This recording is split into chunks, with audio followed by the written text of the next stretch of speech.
Hello.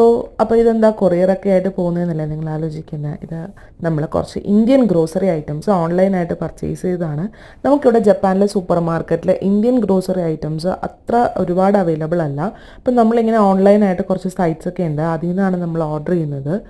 അപ്പോൾ ഇത് ഞാൻ അംബിക എന്നുള്ള സൈറ്റിൽ നിന്നാണ് ഓർഡർ ചെയ്തത്. ഒരു 10-14 ഐറ്റംസ് ഓർഡർ ചെയ്തപ്പോൾ തന്നെ ഏകദേശം 11,000 യെന്നൊക്കെ ആയിരുന്നു.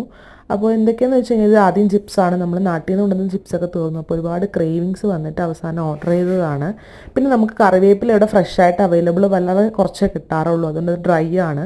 പിന്നെ സ്പൈസസും അല്ലാതെ കുറച്ച് നമ്മൾ പയറ്, പരിപ്പ്, നെയ്യ്, ഒരു ശാമ്പ്രാണിത്തിരി, പിന്നെ റവ, അങ്ങനത്തെ ഐറ്റംസൊക്കെയാണ് ഓർഡർ ചെയ്തിട്ടുണ്ടായിരുന്നത്. പിന്നെ നമുക്കിവിടെ ജപ്പാനിൽ ഫ്രഷ് തേങ്ങ അവൈലബിൾ അല്ല, അപ്പോൾ നമ്മൾ അതുകൊണ്ട് ഡെസിക്കേറ്റഡ് കോക്കനട്ടാണ് വാങ്ങിക്കുന്നത്. പിന്നെ നമുക്ക് റൈസും അതുപോലെ ഇവിടെ ജപ്പാനീസ് ഒരു സ്റ്റിക്കി റൈസാണ്. അപ്പോൾ അതിനേക്കാൾ നമ്മൾ ഓൺലൈനായിട്ട് ഒന്നെങ്കിലും മട്ട റൈസ് അല്ലെങ്കിൽ പൊന്നി റൈസ് എന്നൊക്കെ പറഞ്ഞാൽ